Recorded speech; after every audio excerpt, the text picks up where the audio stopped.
কুকুর বিড়াল পোষার বদলে বাঘ সিংহ পোষে, কবুতরের জায়গায় বাজ পাখি পোষে। কোটি টাকার স্পোর্টস কার কেনা এখানকার মানুষের কাছে ক্ষুদ্র ব্যাপার, কারণ এই দেশের মানুষের টাকা পয়সার কোনো অভাব নেই।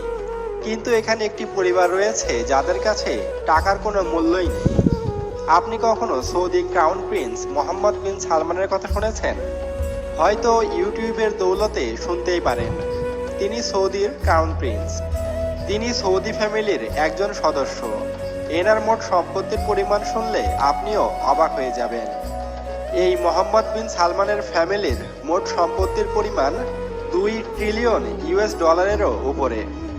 আপনাদের বোঝার সুবিধার্থে বলে রাখি, যদি 100 জন মানুষ টানা 2 বছর ধরেও টাকা গণনা করতে থাকে, তবুও সেই টাকা গুণে শেষ করতে পারবে না। সৌদির এই পরিবারের কাছে যে পরিমাণ টাকা রয়েছে তা দিয়ে পুরো কানাডাকে কিনে ফেলা যাবে। তো সেটা যাই হোক, আপনারা এবার হয়তো ভাবতে পারেন এই পরিবারটি এত টাকা কিভাবে পেল, বা কিভাবে উপার্জন করলো এত টাকা, বা সৌদির প্রিন্স কিভাবে এত টাকা খরচ করেন। তো বন্ধুরা, আজকের ভিডিওতে সৌদির ক্রাউন প্রিন্স মোহাম্মদ বিন সালমানের লাইফস্টাইল সম্পর্কে আপনাদের জানাবো। তো চলুন শুরু করা যাক। এই ব্যক্তির পুরো নাম মোহাম্মদ বিন সালমান আল সাউদ। মানুষ এনাকে ভালোবেসে এমবিএস বলে ডাকে। ইনি সৌদি রাজ পরিবারের একজন সদস্য। ইনার পরিবার বিগত কয়েকশো বছর ধরে সৌদি আরবে রাজত্ব করছে। ইনি কয়েক বছর আগে মোনালিসার একটি পেন্টিং নিলামে কিনেছিলেন, যার দাম তিনি দিয়েছিলেন 450 মিলিয়ন ইউএস ডলার বা 4,500 কোটি বাংলাদেশি টাকা। এ টাকায় 1200টি ল্যাম্বরগিনি, 10টি প্রাইভেট জেট বা 25টি F-16 ফাইটিং ফ্যালকন যুদ্ধবিমান খুব সহজেই কেনা যেত। এবার ভাবুন, শুধুমাত্র একটি পেন্টিং কিনতেই তিনি 4,500 কোটি টাকা খরচ করতে পারেন। তাহলে তার কাছে কি পরিমাণ টাকা আছে ভাবা যায়? আসলে সবই সৌদির তেল বেচা টাকা, আর সেই টাকা দিয়েই তিনি এসব করে বেড়ান। জলের মতো টাকা খরচ, এটা শুধু তো আপনারা গল্পেই পড়েছেন, কিন্তু এই ব্যক্তি সত্যিই তা করেন। এমনকি কোনো সাধারণ মানুষ বাইরে হানিমুনে গেলে 2 থেকে 4 দিন বা বড়জোর 1 সপ্তাহ কাটান। বাইরে বেশি দিন ঘুরতে গেলে ছুটি পাওয়া মুশকিল হয় এবং অনেক টাকা পয়সারও প্রয়োজন পড়ে, কিন্তু এমবিএস এর কাছে এসব তুচ্ছ ব্যাপার। তিনি নিজের বিয়ের পরে হানিমুনে জাপান ও মালদ্বীপের মনোরম পরিবেশে ছুটি কাটিয়েছেন। মালদ্বীপে তিনি পুরো একটি আইল্যান্ডই বুক করে নিয়েছিলেন এবং তিনি সি প্লেনে করে সেখানে গিয়েছিলেন।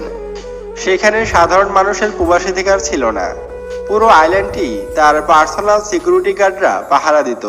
শুধু কি তাই, তিনি তার ফেভারিট পার্সোনাল এয়ারশেফদেরও সেখানে নিয়ে গিয়েছিলেন। তারা এমবিএস এর জন্য পছন্দ মতো খাবার তৈরি করত এবং তিনি টানা 2 মাস হানিমুন করেছিলেন। 2 মাস হানিমুনের কথা শুনে নিশ্চয়ই আপনি চমকে গেছেন, কারণ কোনো সাধারণ মানুষ কখনো 2 মাসের জন্য হানিমুনে যায় না। আর একজন নর্মাল মানুষ 2 মাস হানিমুনের কথা ভাবতেও পারে না, কারণ এতগুলো টাকা এবং এতদিন ছুটি পাওয়া খুবই মুশকিল। মোহাম্মদ বিন সালমানের পিতার নাম সালমান বিন আব্দুল আজিজ। বর্তমানে তিনি সৌদির রাজা। এবং তার মাতার নাম ফাদা বিন্ট ফালা আল হিটলাইন এবং তার স্ত্রীর নাম সারা বিন্ট মসিউর আল সাউদ, আর তার ভালো নাম সারা। তিনি একজন খ্রিস্টান নারী, অর্থাৎ মোহাম্মদ বিন সালমানের স্ত্রী একজন খ্রিস্টান নারী। মোহাম্মদ বিন সালমানের পরিবারের টোটাল সদস্য সংখ্যা 15,000 জন। এর মধ্যে মাত্র 2,000 জনের কথা মান্যতা পায়, আর বাকিরা এই পরিবারের নর্মাল সদস্য। এত বড় ফ্যামিলি হওয়া সত্ত্বেও তারা সবাই একসাথে বসবাস করেন। মোহাম্মদ বিন সালমানের মোট 12টি ভাই এবং একটি বোন রয়েছে। তিনি 8ম সন্তান। এবার আপনি হয়তো ভাবতেই পারেন তার বড় ভাই কি করেন। তাহলে বন্ধুরা শুনুন, মোহাম্মদ বিন সালমানের বড় ভাই অতটা যোগ্য নয় এবং তিনি অত বুদ্ধিমান নয়, যার কারণে 8ম সন্তান হওয়া সত্ত্বেও মোহাম্মদ বিন সালমানকেই সৌদি আরবের ক্রাউন প্রিন্সের খেতাব দেওয়া হয়েছে। মোহাম্মদ বিন সালমানের মোট 5টি সন্তান রয়েছে, তার মধ্যে 2টি মেয়ে এবং 3টি ছেলে। মোহাম্মদ বিন সালমানকে 2017 সালে আরবের ডেপুটি মন্ত্রী হিসাবে ঘোষণা করা হয়েছে। বর্তমানে তিনি সৌদি আরবের সকল গুরুত্বপূর্ণ রাজনৈতিক সিদ্ধান্ত নেন। তিনি কিং সাউথ ইউনিভার্সিটি থেকে ল নিয়ে পড়াশোনা করেছেন এবং তিনি পেশায় একজন উকিল এবং রাষ্ট্রনেতা। এবার আমরা তার গাড়ির কালেকশন দেখাবো। মোহাম্মদ বিন সালমানের গাড়ির তালিকা অনেক লম্বা, সবগুলোর নাম বলা সম্ভব নয়। শুধু আপনাদের জানিয়ে রাখি, তার গ্যারেজে 1000-এরও বেশি এবং তার সবচেয়ে কম দামি গাড়ি হলো ল্যাম্বরগিনি। মোহাম্মদ বিন সালমানের বেশিরভাগ গাড়ি কিন্তু স্বর্ণ দিয়ে মোড়ানো। যেখানে মানুষ একটি সাধারণ গাড়ি কিনতে পারে না, সেখানে তারা বিলাসবহুল গাড়ি কিনে তার স্বর্ণ দিয়ে মুড়িয়ে নেয়। মোহাম্মদ বিন সালমানের সব মিলিয়ে মোট 10,000 কোটি টাকার উপরে গাড়ি রয়েছে।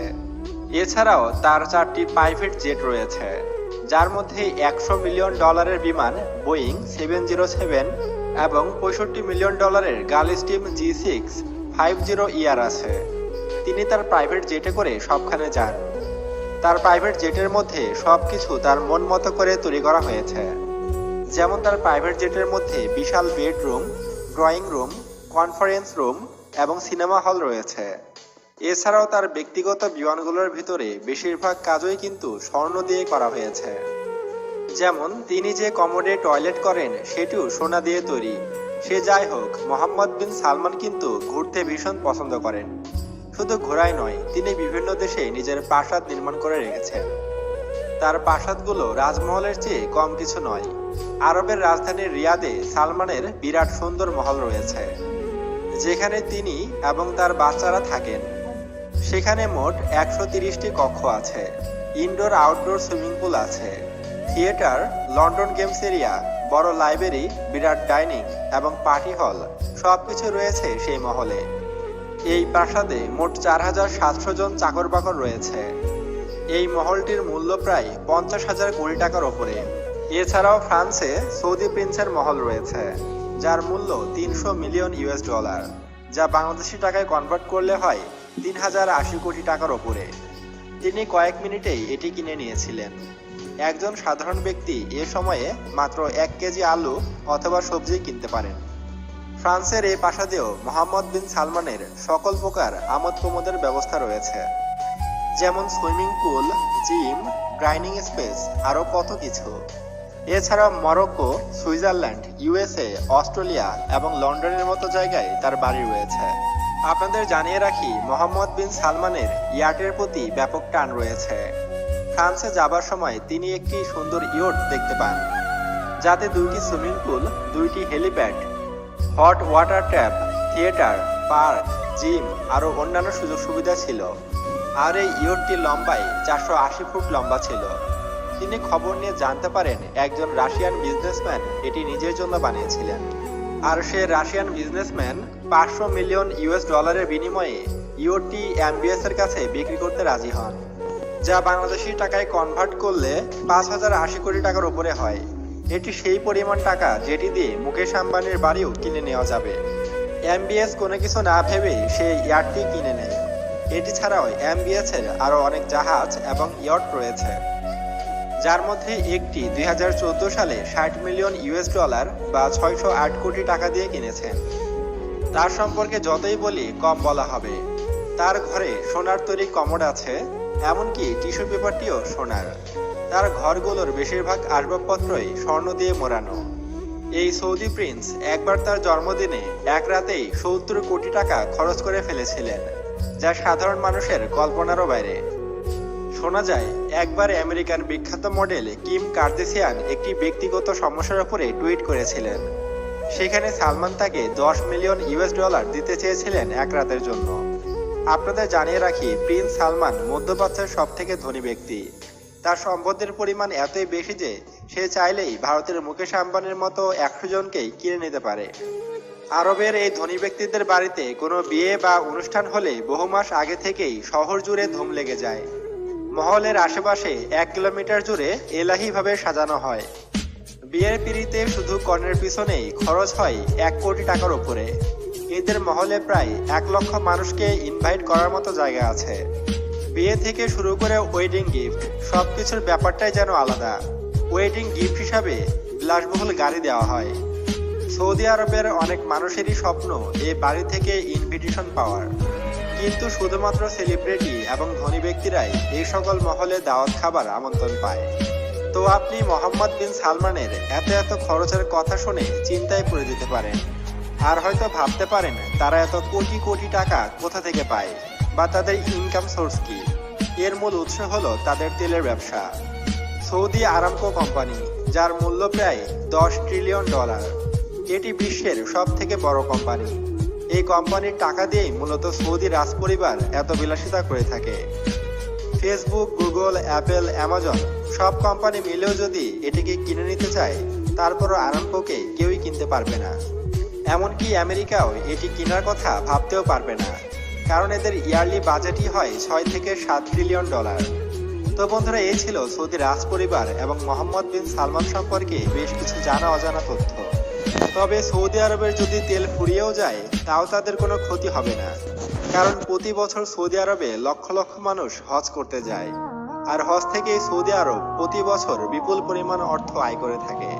তাই সৌদির বিলাসিতা কোনোদিনও শেষ হবে না। তো বন্ধুরা, সর্বশেষে একটি কথা